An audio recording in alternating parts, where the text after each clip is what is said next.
आपने बुक किया, क्योंकि आप ऑफिसर हो रहे हो और ऑफिसर मोटिवेट क्या, आपको ऐसा मोटिवेट किया कि आप ऑथर में कन्वर्ट हुए, बुक्स लिखना चालू किया?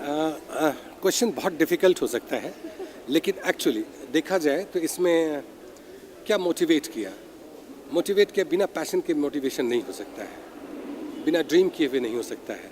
First you have to be dreamer, then you need to be the very not compassionate, have a passion about it. मेरे पास पैशन था इस चीज़ का करने का. I have to look to that side so that proper आएगा.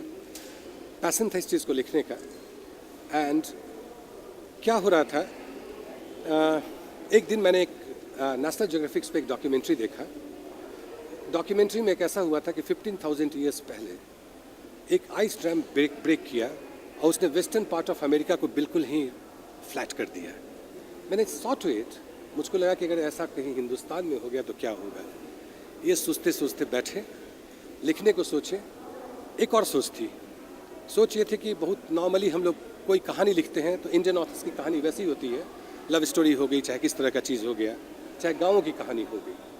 सोचे कि वैसा तो लिख के देखते हैं जैसे अमेरिकन ऑथर लिखते हैं, जहाँ की मेरी स्टोरी में रशिया से सबमरीन मंगाया जाएगा, डाइवर आएगा यूके से, जहाँ की एक सेमटेक्स होता है, एक एक्सप्लोसिव होता है, उसको पीएलओ के इससे मंगाया जाएगा. उस तरह की स्टोरी है जिसमें अमेरिकन प्रेसिडेंट कैसे बात करते हैं पाकिस्तान के प्राइम मिनिस्टर से, कैसे आईएसआई वर्क करता है, कैसे आईबी वर्क करता है, कैसे एफबीआई वर्क करता है. तो इन सब चीज़ को जब सोचने लगे तो लगा कि कहानी बना ही दी जाए. So it was a passion to write it.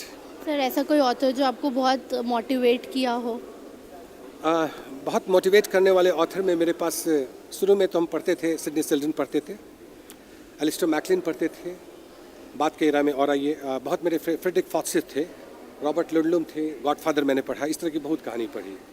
बीच में नॉन फिक्शन बहुत पढ़ने लगे. नॉन फिक्शन में फ्रीडम एट मिडनाइट, देन ओ जेरूसलम टाइप की स्टोरीज अब पढ़ने लगे. रिसेंटली मुझको डैन ब्राउन ने बहुत ज़्यादा अच्छा लगा मुझको.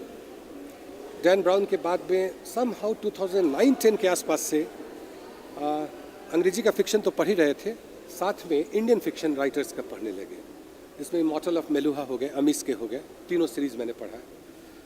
अनंत नीलकंठन असुरा वाले हैं, वो मुझे बहुत मोटिवेट करते हैं as a writer, as a literary skill के हिसाब से. द वे ही राइट्स, एक ग्रामेटिकल एरर नहीं होता है उनके इसमें, एंड फ्लो ऑफ थॉट बहुत बढ़िया होता है. अश्विन सांघवी बहुत अच्छे लगते हैं मुझको. तो ये सब ऑथर्स हैं जो मुझको लगता है कि हिंदुस्तान को एक और लेवल पे ले जाएंगे. ये जो फेस्टिवल हो रहा है ना, ये एक रूप है जिसमें कि लोग आ रहे हैं, इंटरेक्ट कर रहे हैं, बट ये पहले नहीं होता था. आज हो रहा है, लोग आ रहे हैं, हिंदुस्तान बहुत ऊपर जा रहा है.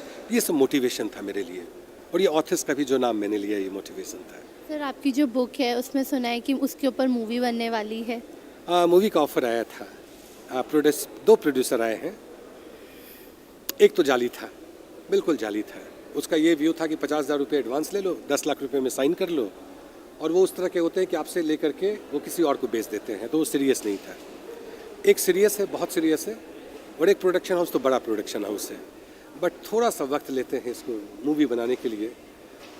उसका कारण ये है ना कि मैं एकदम डेब्यू ऑथर हूँ, नया है, मुझे लोग जानते नहीं हैं, धीरे धीरे जानेंगे. और मैं नहीं चाहता हूँ कि मूवी बन जाए, उसकी तालियां बज जाए और उनकी कहानी हो जाए. मैं चाहता हूँ कि आपके हाथ में वो किताब जाए और आप मुझे बताएं अगले 2 साल तक, चाहे 1 साल तक, कि कैसी कहानी आपको लगी.